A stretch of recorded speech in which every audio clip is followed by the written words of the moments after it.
Sam Raimi, sometimes called the master of horror. Is that still the case? In this recent release, Send Help, starring Dylan O'Brien and Rachel McAdams, can he still scare us senseless? Let's talk spoiler free.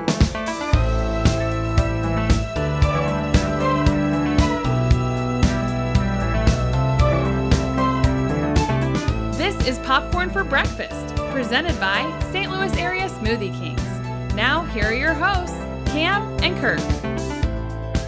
Welcome back to Popcorn for Breakfast. We're so happy to have you here at the spoiler-free movie review podcast. Here's Cam. How you doing, Cam? Doing great. And we have a special guest with us today. You guys know his name. Say it with us. Stefano. Hello, Stefano. Hello. Welcome back. It's good to be here. I think this is, I don't know how many episodes in a row, so it feels weird being called a special guest, but I'll still take the introduction. Yeah, we should call you a series regular at this point. You're basically like Newman in Seinfeld. Like, you're not in every episode, but you kind of also are. That's right. So That's right. And Stefano is sporting some new podcast gear. Yeah. You might have already heard him when he said hello. Yes. new mic, who dis? I had to. New mic, new camera setup. I figured if I'm going to be on here frequently enough, then I might as well figure my stuff out. So here we Yeah, are. we forced him to do it. We Yes. did. We were like, do it now. Otherwise, you can never come on again. Not really. No, not at all. Well, let's get into what today is all about. We're talking about Sam Raimi's Send Help. What else do we know of Sam Raimi? Obviously, Spider-Man trilogy. Yeah, I mean, The Evil Dead, Evil Dead. the originals. Drag me to hell. Love Yes. Drag Me Drag to Hell. He did Doctor Strange in the Multiverse of Madness. Yeah. So that was good.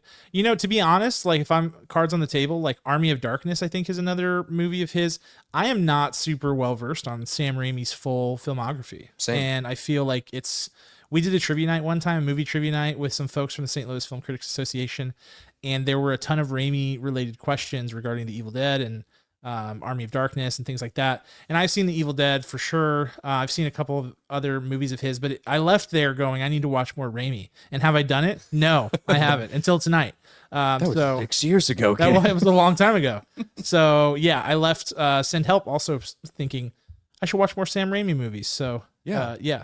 That's fantastic. I don't know any of the other than the ones we all just mentioned. I don't know if there's like 30 more movies that we're missing, but it's time to dive deep. We're gonna figure that out with this 3-hour podcast today. We're just gonna watch the rest of his filmography. So we're so glad Beautiful. Yeah, we won't show you guys any of it. We'll just talk through it. We'll explain what's happening on the screen. you're here. That way you can still watch and listen to the video. We did that one time. We did that a couple times. Yeah, we did The Matrix Yeah. because you had never seen it before, Yeah. and we did a Goofy movie. Is that Yeah, correct? man, the pandemic was dark times. It's one of those things where you put a timer on the screen so you know where we're at. It was a thing. Yeah, Whatever. everyone was doing it. People though. were doing it. That was the trend. It was terrible. Wow. Well, let's Don't take me kick back. it off again. So we're so happy you're here with us. We're going to talk about his newest release, Send Help, spoiler free. I wasn't able to make it to the viewing, but Cam and Stefano were. They're going to talk to you about the things that they liked the most and maybe even things they disliked right here. So you can get a feel for if you want to go see it in the theaters. We always recommend to go see it in the theaters, but just in case you're on the fence, this might help you make that decision. We're going to do it in 3 different rounds, if you will, 3 different takes, just like a movie has takes when the actors are preparing to take care of their business. That sounds weird. We're going to go ahead and do the same. So we'll have a take per round, per Stefano and per Cam, and then we're going to see just what happens where the cards lie. Gentlemen, are you ready? Ready. Very ready. Do we know who's going first before I make my clapper mark?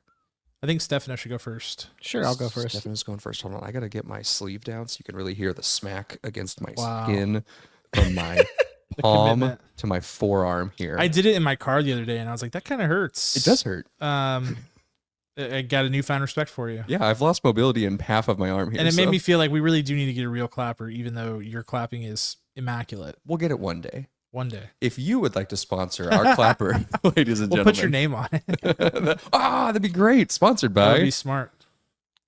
That'd be fantastic. I can think of a few people who might actually do this. Here we go. Wait, who's going first? Stefano. Me. I am. Here we go. Take 1. Stefano. Oof, I couldn't even hear it. Oh, Hold on. It's fine. Sad. No, you're good. You're good. Goes again. Hold on. There we go. Oh, sure.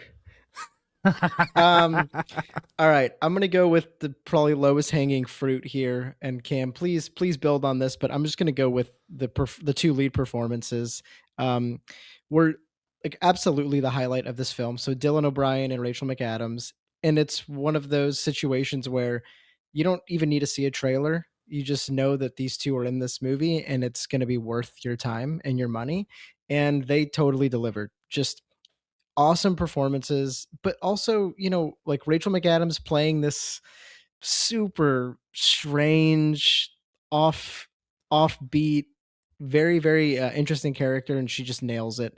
And Dylan O'Brien is this kind of, I don't know, like fake frat boy macho CEO type, but he does it with such nuance. And it just, as the movie progresses, you can kind of see his downward spiral, and both are downward spirals, but they just nail it every step of the way. And what was so important to these performances is the comedy. Like, it is maybe a much funnier movie than you would expect.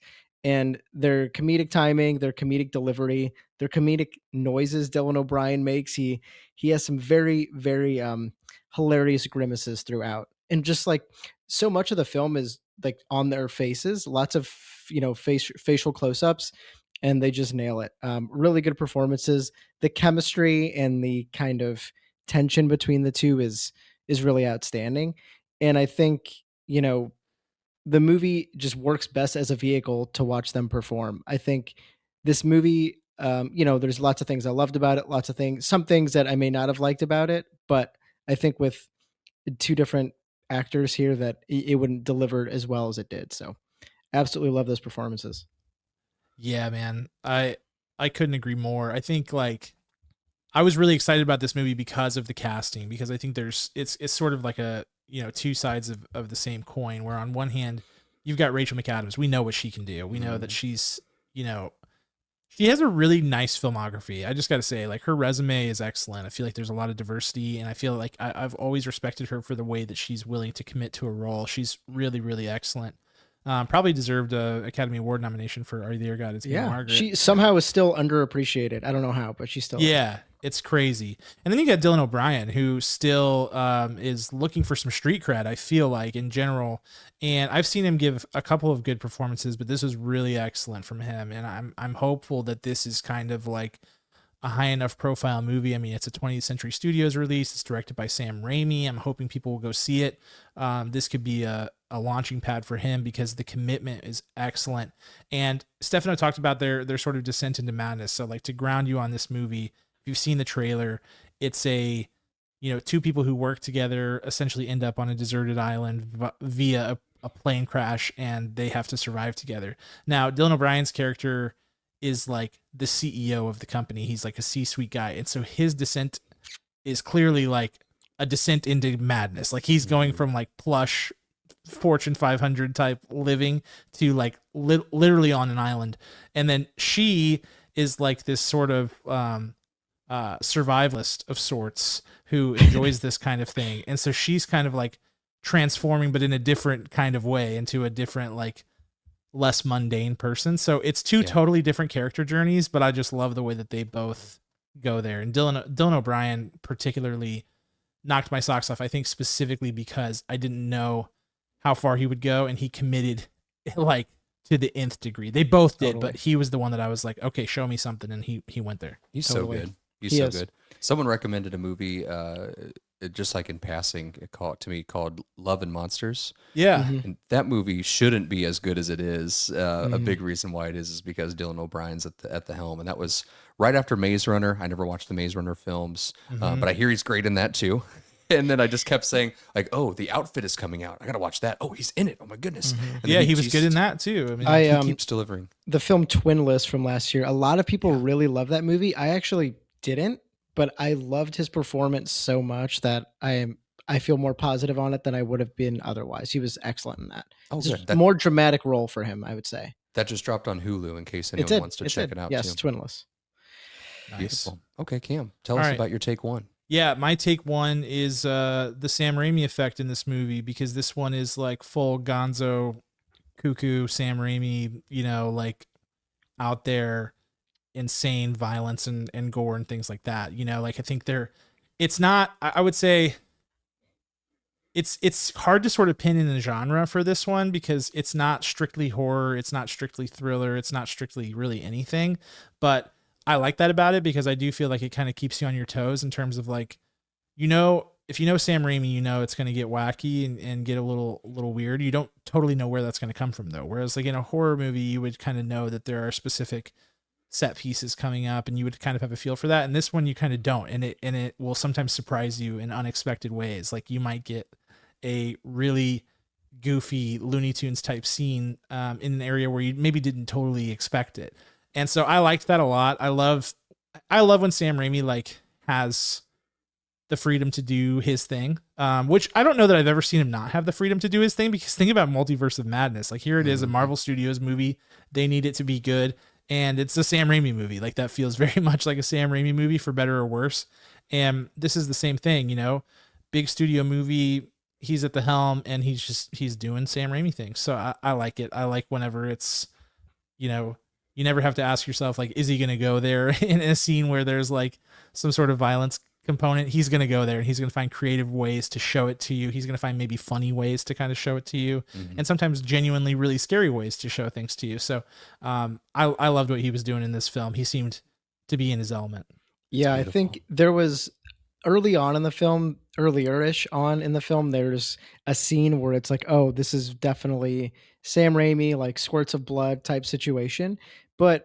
And this will actually maybe feed into my second take, but there's like a large swath of this film where I'm like, uh-oh, like, are we actually gonna get Sam Raimi? Like there was a certain point up to a certain point in the film where I'm like, well, you know, maybe because it's a wider studio release that he really toned it down. And I was gonna be a bit bummed. Obviously, we end up getting there, which is and it's outstanding. But so, and I'll kind of tie that into my take two, where I feel like this movie is just, I don't love to complain about length because I'm a huge defender.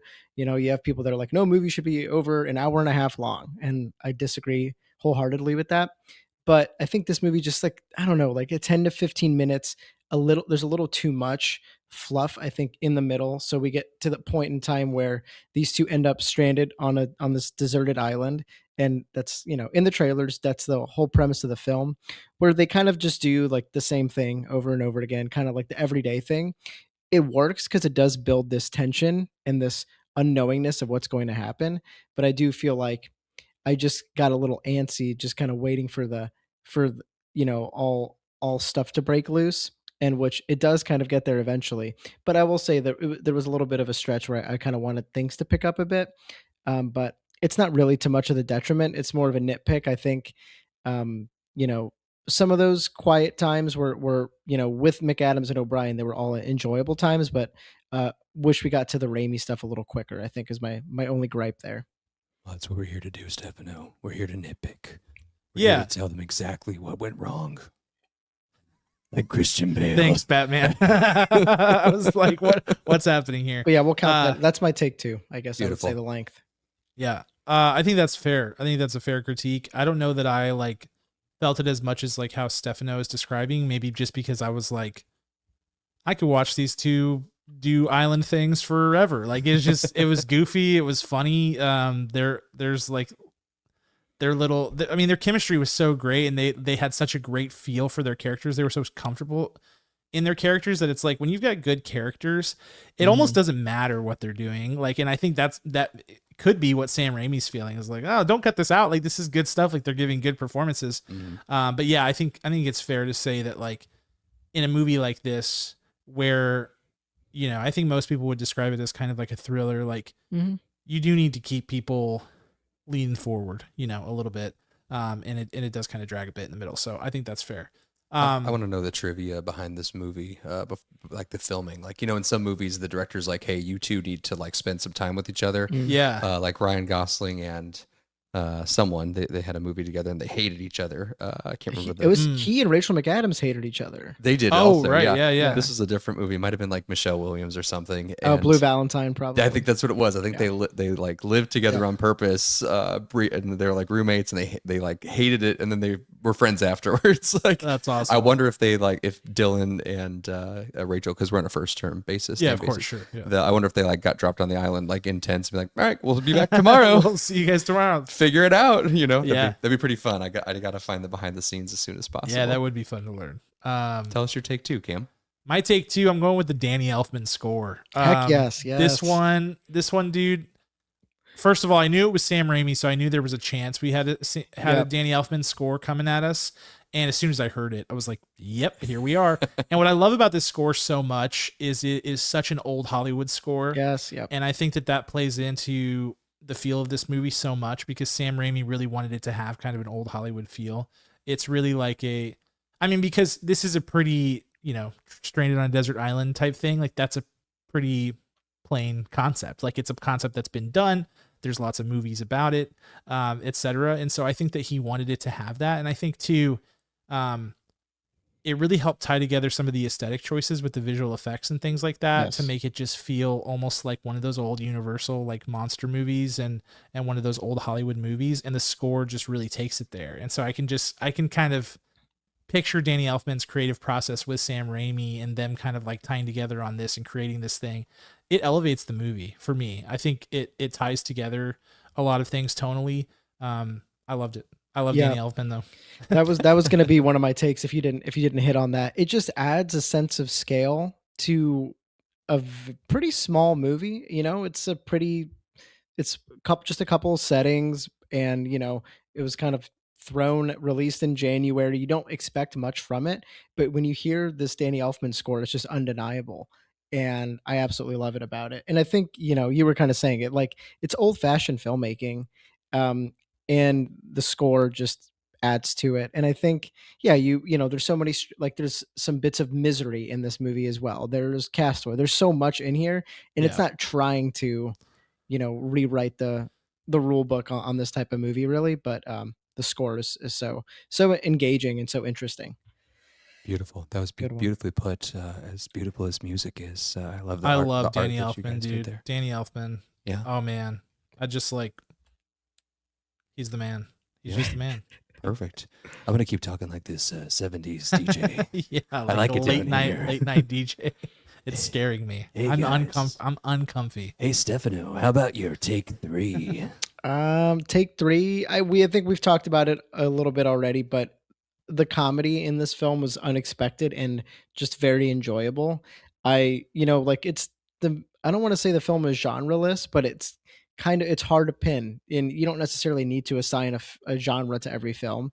It's a thriller, I would say, at its core, but it's hard to really designate it as horror. It's not really a comedy. It's not a drama, but it is so funny just throughout. And McAdams and O'Brien's comedic chops and the writing are so excellent. Sam Raimi didn't write the film. I should have.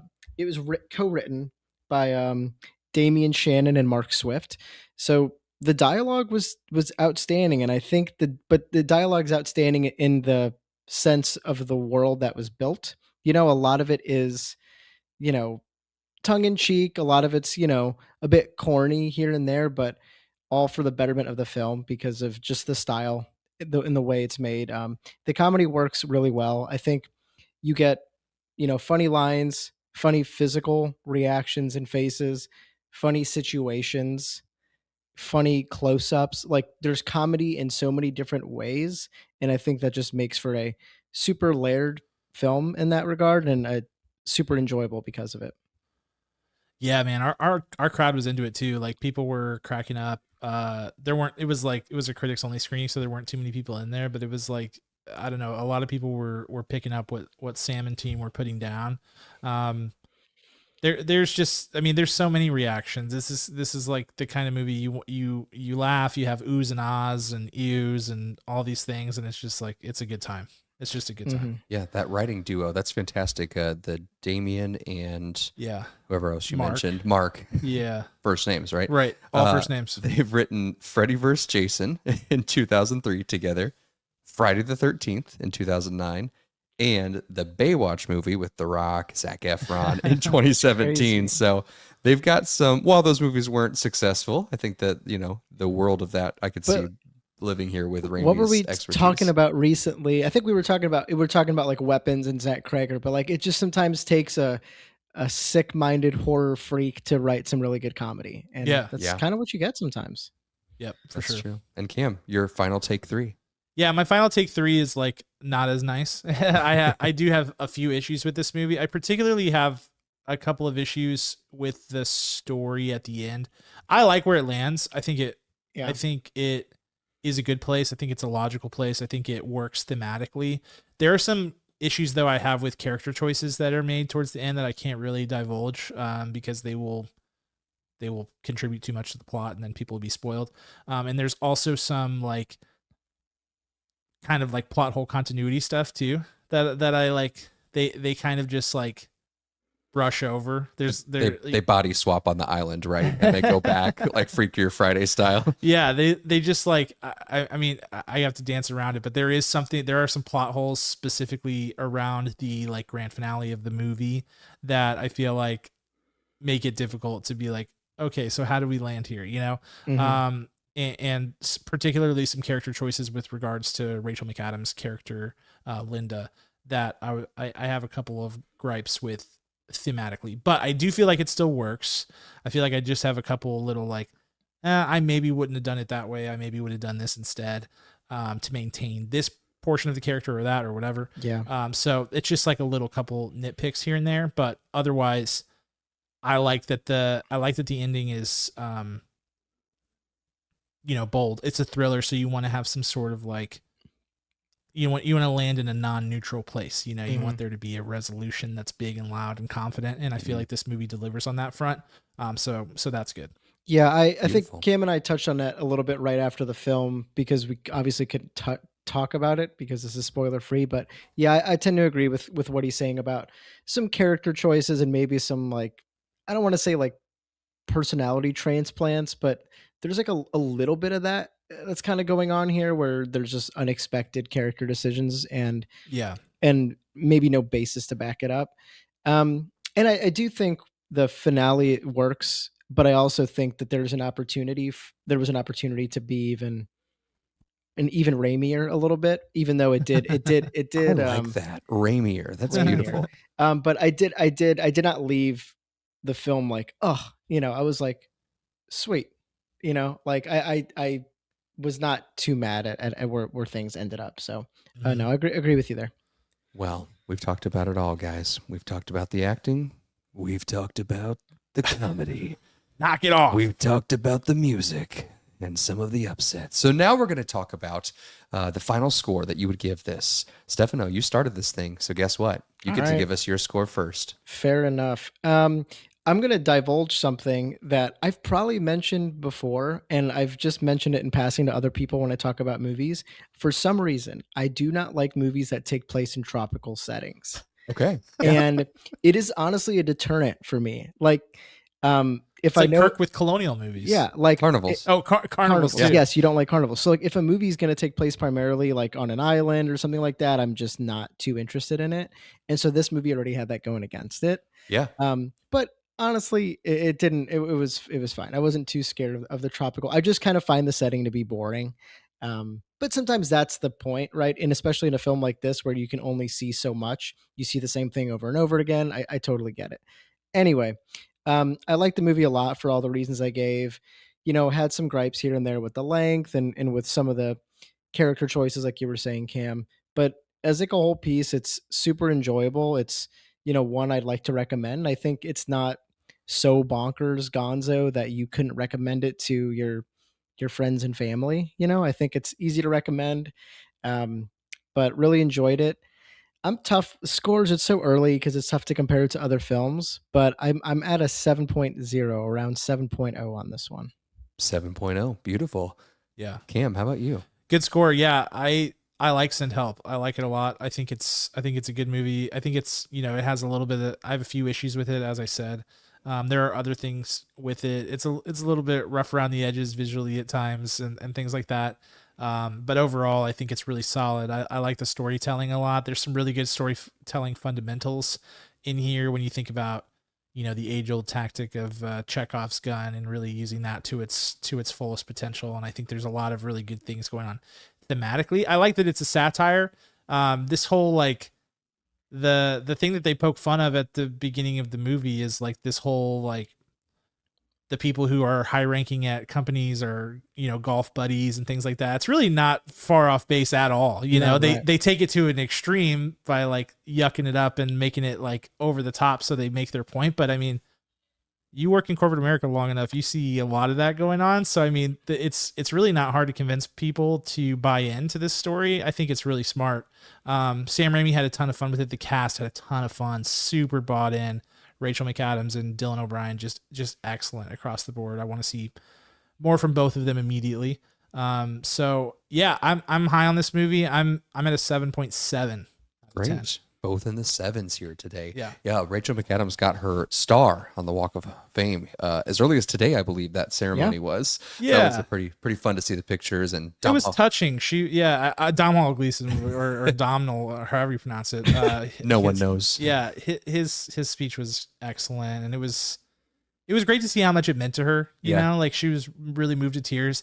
I feel like sometimes at those ceremonies, it's probably hard for people to realize what that means, but she totally took it all in and felt all the things, and I thought that was great. It means lots of money. Those things cost so much money for the person That's whose crazy star to it me. belongs to. Did you know this, Stefano? No, what? You pay for your ceremony when you do you get your star. You pay for that.